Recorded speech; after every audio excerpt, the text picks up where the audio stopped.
کل بات آئی تھی ان لوگوں کو صدقہ فطر دینا افضل ہے، کن لوگوں کو؟ اپنے محتاج بھائی بہن کو، بھائی اور بہنوں کی اولاد کو، اپنے محتاج چچا اور تایا کو، اپنے محتاج ماموں اور خالہ اور ان کی اولاد کو، پڑوسی کو اور اہل محلہ کو، اہل شہر کو، یہ لوگوں کو دینا صدقہ فطر اور زکوٰۃ بھی ان کو دے سکتے ہیں۔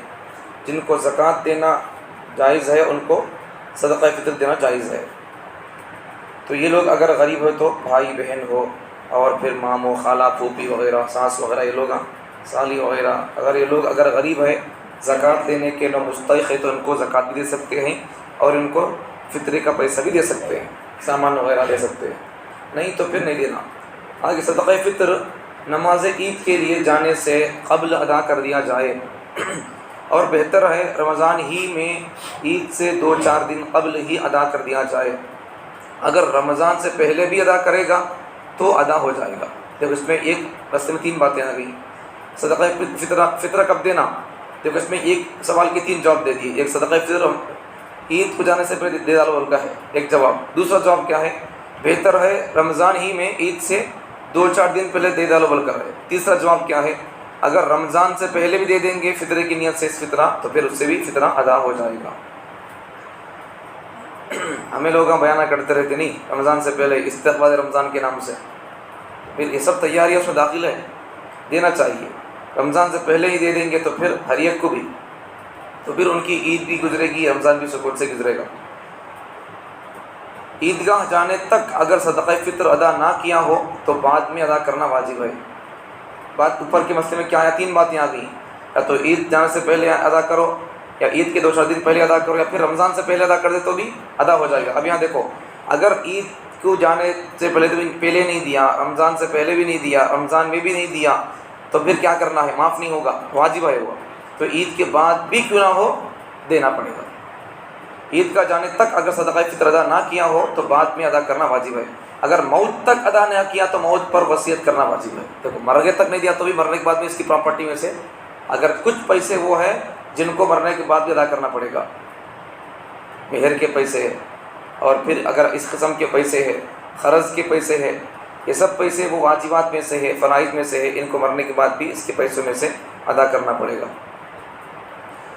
دیکھو، صدقہ فطر ادا نہ کرنے پر گناہ ہوگا مگر روزہ آسمان پر لٹکا ہوا نہیں رہے گا۔ بعض لوگ بولتے نہیں ایسا، فطرہ نہیں دی تو تیرا روزہ لٹکتا رہتا اوپر بول کر، لٹکتا کہیں لٹکتا بھی نہیں، اٹکتا بھی نہیں ہوا، آتا رہتا۔ جب ہمارے منہ میں جاتا ہے لقمہ، روزہ رکھے تو تبھی اتر رہا ہے منہ میں، روزہ نہیں رکھے تبھی اتر رہا ہے، تو پھر وہاں کے لٹکتا ہو، غلط بات ہے وہ۔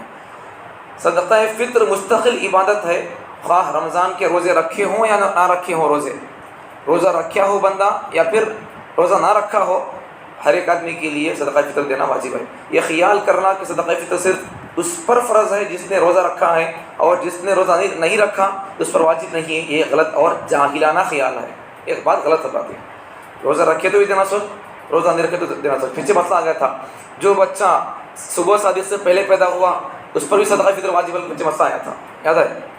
جو بچہ صبح صادق سے پہلے اگر 5:15 5:10 کو پیدا ہوا، صبح صادق سے پہلے پیدا ہوا، ابھی فجر ٹائم شروع نہیں ہوا، 5 بجے پیدا ہوا، 5:10 تک پیدا ہوا صبح صادق سے پہلے، تو پھر اس بچے کی طرف سے بھی ان کو ادھر فرض ہے، اس کے اوپر روزہ بھی فرض نہیں ہے، شریعت کا کون سا حکم اس کے اوپر فرض نہیں، پھر بھی اس بچے کے اوپر بھی صدقہ فطر دینا واجب ہے۔ تو اس پہ مطلب پیچھے آیا تھا، اگر کوئی بچہ صبح صادق کے بعد پیدا ہوا تو اس کے لیے نہیں ہے۔ اب یہاں دیکھو کوئی تو روزہ رکھے تو بھی دینا سوچ، نہیں رکھے تو بھی دینا سوچ۔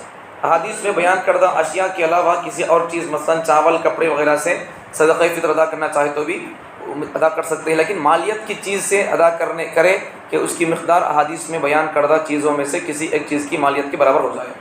اگر حدیث میں جو چیزیں یعنی کیا جو کشمش کھجور یہ چیزیں ان کے گیہوں، تو ان کے علاوہ بھی اگر کوئی چیز دینا چاہے بندہ چاول وغیرہ کپڑے وغیرہ تو بھی ان دے دو سو چیز کی رقم ان حدیث میں بیان کرے تو چیزیں کھجور کشمش وغیرہ کی ان کی رقم کی ہوتی ان کی مالیت ہوتی رہنا۔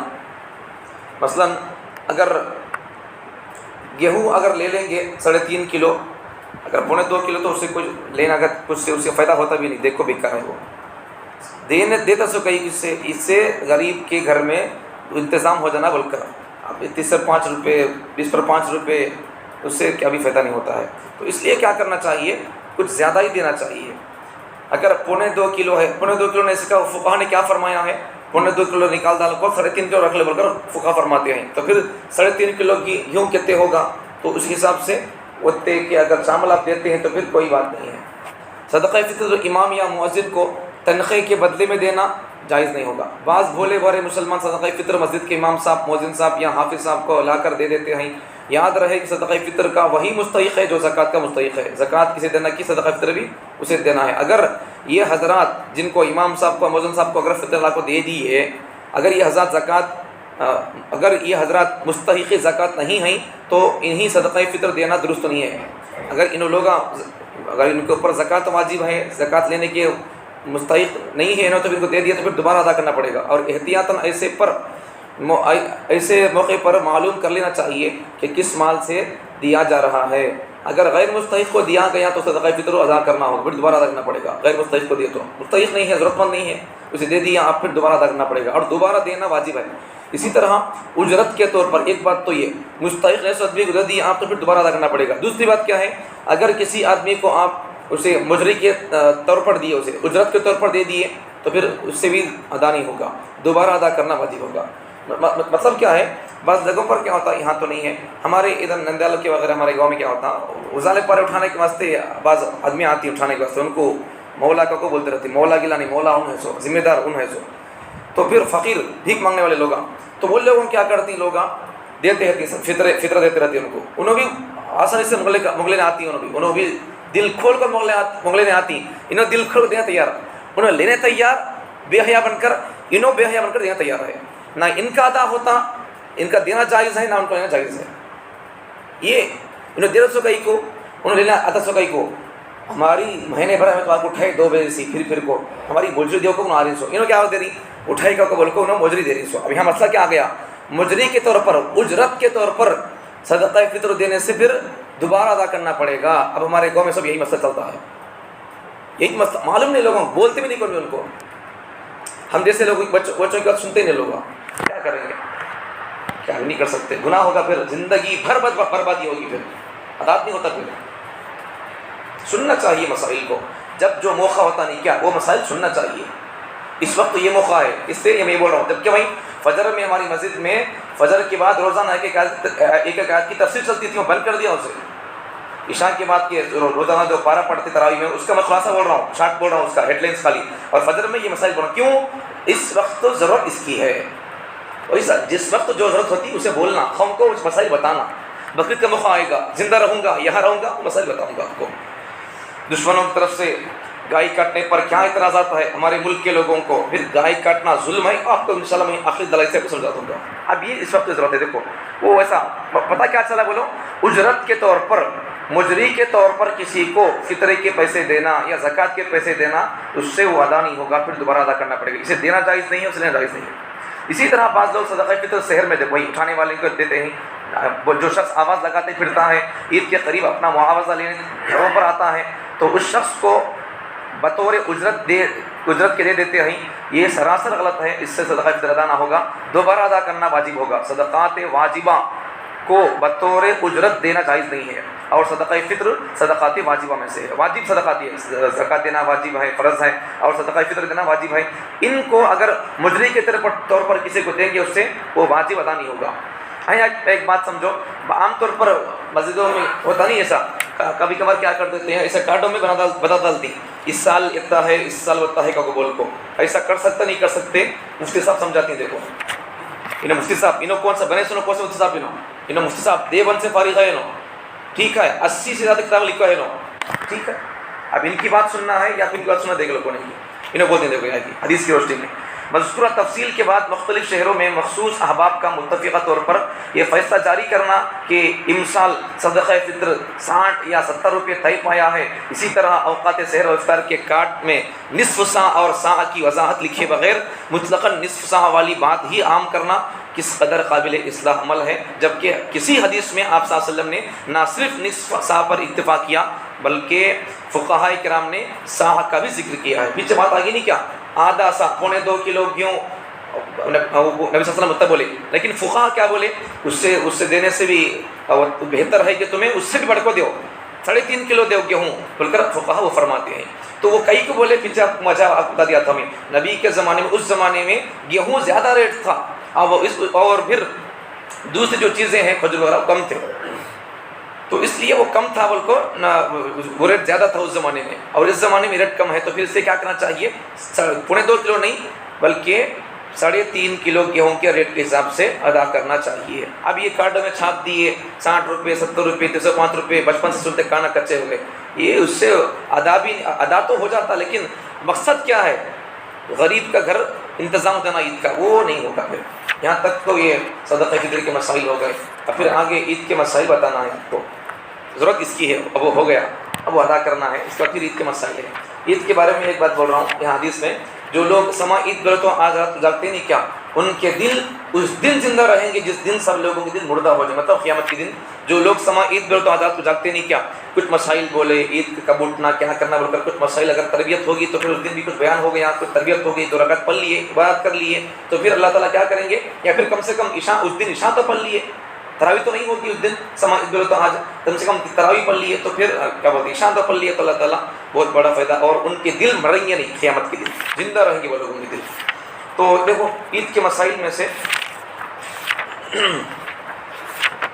عید یہ عبادت کی چیز ہے, تہوار نہیں ہے. جیسا غیر مسلم لوگ اپنے اپنے تہوار مناتے ہیں, ویسا تہوار نہیں ہے وہ. یا پھر ایک تو مذہبی تہوار ہوتا ہے غیر مسلم لوگوں کا, یا پھر دوسرا ہے ملکی تہوار, ملکی خوشی کا دن. اگست 15 ہے, 26 جنوری ہے, اور کوئی اور نظام ہے, تو پھر اس وقت وہ خوشی آتی ہے. کیوں؟ مذہبی خوشی نہیں, ملکی خوشی ہے وہ. ویسا تہوار نہیں ہے یہ. عید, عیدین وغیرہ یہ سب, عید الفطر ہو, عید الاضحیٰ ہو, یہ تہوار نہیں ہے, کھا کو پی کو مزے کرو نہیں ہے. اس دن یہ سب چیزیں عبادت ہی عبادت ہے. تکبیرات پڑھنا عبادت ہے, نماز پڑھنا, خطبہ سننا, عید کے لیے چل کر جانا, فرشتے مسافہ کریں گے آپ سے, یہ سب عبادت ہی عبادت ہے. فطرہ ادا کرنا یہ بھی عبادت ہے. یہ سب عبادتوں سے جوڑ دیا ہے. عیدین کے مسائل دیکھو, عیدین کے مسائل, یہاں ایک بات یاد رکھو, عام طور پر کیا ہوتا ہے, لوگوں کو عام طور پر ایک بات ذہن میں پکتی رہتی ہے, کیا بول کر, وہ پوری دنیا میں ایک ہی دن عید ہونا بول کر, پوری دنیا میں کئی ایک ہی دن ہوتی ہے. اب ہمیں یہ دن نماز پڑھ رہے تو پوری دنیا میں نماز پڑھنا ضروری ہے کیا؟ ان کو ابھی اجاگر نہیں ہوا ہے تو ہمارے سے پہلے تو پڑھ لے ہوں گے, یا پھر بعد میں پڑھیں گے, 2-2.5 گھنٹے فرق ہوگا, کیا بھی ہو سکتا ہے. ان کو جس وقت ان کے نماز کا ٹائم ہوگا اچھا وہ نہ پڑھیں گے. ایک بات تو اس لیے کیا فرماتے ہیں مفتی صاحب, وحدت عید سے زیادہ وحدت فکر کی ضرورت ہے. مطلب کیا ہے بھائی, ہمیں ایک دن عید کرنا کو کہیں کو ہمارے دل میں آ گیا, ہمیں سب مسلمان پورے جن اسلام کو فالو کرنا کوئی ایک ایک ہمارے دل میں آتا نہیں, ہمیں سب مسلمان لوگ ہمیں سب حلال پانا کوئی ہمارے دل میں آتا نہیں خیال, یہ بول رہے سن. دین کے بہت تقاضے, ہمیں ان کو پورا کرنے واسطے کہ نہیں آ رہی, ہمیں رسم و رواج کو توڑنے کے لیے ہم عزم و ارادہ نہیں کہ کہیں ہمیں نہیں کر رہی, یہ سب چیزیں ہیں. آگے تک عیدین کی مسائل, عید کے دن ظہر تک کوئی نفل نماز نہیں ہے, بلکہ اس دن اشراق کی نماز بھی نہیں ہے. عام طور پر اشراق کی نماز پڑھنے سے کتنا ثواب ہے, حدیث میں فضیلت بتا کو ہے, حج عمرہ کرنے کا ثواب ملتا بول کر, لیکن عید کے دن وہ اشراق کی نماز بھی نہیں ہے. دیکھو عید کے دن ظہر تک نفل نماز پڑھنا مکروہ ہے, البتہ عید کی نماز کے بعد گھر میں نفل پڑھنا درست ہے. اب آگے مسئلہ آئے گا, عورتیں نماز پڑھ سکتے نہیں پڑھتے ہے نہیں ہے, آئے گا. تو اس سے کیا پہلی بات سے بات کیا معلوم ہوگی, عید کے دن کوئی بھی نفل نماز, اشراق ہو, چاشت ہو, کچھ بھی نہیں ہے ظہر کی نماز تک. دوسری بات, دوسرا مسئلہ, یہاں ایک بات اس سے پہلے, دوسرا مسئلہ سے پہلے, عید کی نماز کب پڑھنا ہے وہ بول دیتا ہوں. عید کی نماز کب پڑھنا ہے, دیکھو عام طور پر عید کی نماز یعنی کیا, سورج نکلنے سو. اب آج کل سورج کب نکلتا, 7 بجے یا 7:05 یا 7:10 کو سورج نکلتا تھا, تو سورج نکلے سو ایک 10-15 منٹ کے بعد پڑھ سکتے ہیں. تو اس حساب سے 7:10 کو پڑھ لے سکتے ہیں آرام سے, 7:15 کو پڑھ لے سکتے ہیں عید کی نماز. تو اس وقت میں سورج نکلے سو 10-15 منٹ کے بعد اشراق کا ٹائم شروع ہو جاتا ہے. تو اس دن چونکہ اشراق وغیرہ نہیں ہے تو پھر وہ ٹائم میں ہمیں عید کی نماز کا ٹائم شمار ہوگا, وہ اس ٹائم میں ہمیں عید کی نماز پڑھ سکتے ہیں. تو اس سے کیا معلوم ہوا, عید کی نماز کا ٹائم کون سا ہے, اشراق کا ٹائم ہی عید کی نماز کا ٹائم ہے. اب آگے چلو, دوسرا مسئلہ, پہلا مسئلہ معلوم ہو گیا نہیں, زور کی اس دن ظہر تک کوئی بھی نفل نماز نہیں ہے. نمبر 2, عیدگاہ میں نماز سے پہلے شہر کے مساجد میں نماز عید ادا کرنا بلا کراہت جائز ہے. مطلب کیا ہے, اب بڑے شہر میں ہو تو پھر اس وقت کئی مسجدیں ہوتی ہیں, کئی عیدگاہیں ہوتی ہیں تو پھر اس وقت کیا ہوتا ہے بعض لوگ عیدگاہ میں پڑھتے ہیں بعض لوگ مسجدوں میں پڑھتے ہیں. تو یہاں مسئلہ کیا بتاتے ہیں عیدگاہ میں نماز ہونے سے پہلے اگر مسجد میں عید کی نماز ہوگی تو ہو سکتی ہے جائز ہے بول کر بولتے ہیں. نمبر 3 نماز عید کے بعد دعا مشروع ہے لیکن خطبے کے بعد ثابت نہیں ہے. نماز عید کے بعد دعا کرنا چاہیے. عید کی نماز ہوگی نہیں نماز کے بعد دعا ہے سو دعا کر سکتے کرنا چاہے تو, لیکن خطبے کے بعد دعا نہیں ہے. یہ کئی بول رہی تو جمعہ کی نماز میں عید کی نماز میں ذرا فرق ہے.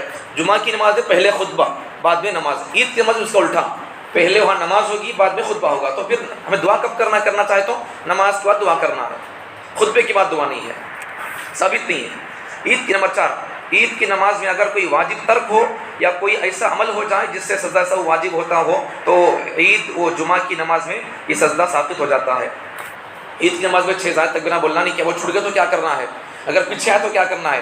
اگر ٹائم رہا تو انشاءاللہ آپ کو اسی مسائل میں یا پھر کل عید تو آج بولوں گا آپ کو, ورنہ آپ بول دے تو بھول جاتی ہو. اگر مسٹیک ہو گئی یا غلطی ہو گئی, ہمیں تکبیرات بولنا بھول گئے یا پھر پیچھے آ گئے تو کیا کرنا ہے, یا اگر چھوٹ گئے تو کیا کرنا ہے, یہ سب مسائل ہے. بولوں گا انشاءاللہ بولوں گا.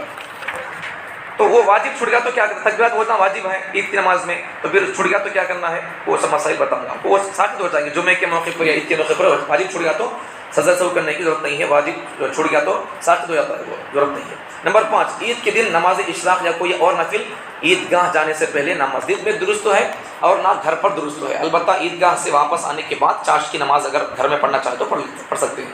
حضرت صلی اللہ علیہ وسلم سے عید کے دن اشراق چاشت وغیرہ پڑھنا ثابت نہیں ہے. نبی صلی اللہ علیہ وسلم اس کے دن عید کے دن چاشت اور اشراق نہیں پڑھے بول کر ہے. عورت کے لیے دیکھ مسئلہ آ گیا, عورت کے لیے بھی نفل پڑھنا مکروہ ہے. البتہ قضا نمازیں یا فجر کی نماز قضا ہو گئی ہو تو پڑھنا جائز ہے. اگر اس دن فجر کی نماز پڑھے اٹھے عورتیں ہو یا مرد بانے ہو تو پھر پڑھ سکتے ہیں. وہ فرض نماز چھوٹ گئی سو اس لیے پڑھو بولتے ہیں, ورنہ پھر اگر نفل نماز پڑھتے ہو تو شریعت کو بولتی ہے نبی پڑھ کو نہیں ہے, پھر ہمیں کتنے بڑی عبادت گزارا, نبی سے بڑے ہمیں عبادت گزارا کیا, نبی پڑھ کو نہیں ہے, پھر ہمیں نہیں پڑھنا ہے. نمبر 4 آگے دیکھو, مرد اور عورت دونوں کے لیے غسل کرنا, نہانا اس دن صاف ستھرے ہو جانا, بقدر وسعت عمدہ لباس اور عمدہ غذا کا اہتمام کرنا چاہیے. اچھا کھانا اچھا لباس اس دن پہن سکتے ہیں, کوئی بھی تقوی کے خلاف نہیں ہے, شریعت کے خلاف ہے, پہن سکتے ہیں. یہاں تک پتہ رکھو, کل بتاؤں گا اور کئی مسائل. اللہ تعالیٰ تمام کو شریعت کے مطابق عید گزارنے کی توفیق عطا فرمائے.